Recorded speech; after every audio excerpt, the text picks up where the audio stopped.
کی طرح پیار کیا،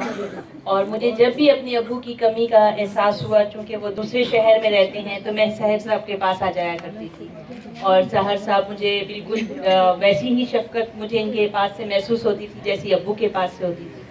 اور سحر صاحب نے مجھے کبھی بھی نا امید نہیں کیا، بلکہ ہمیشہ ان کا دست شفقت میرے سر پر رہا۔ اور سب سے بڑی بات جو میرے لیے بڑی قابل فخر ہوتی تھی کہ یہ جس بھی محفل میں صدارت کی نشست پر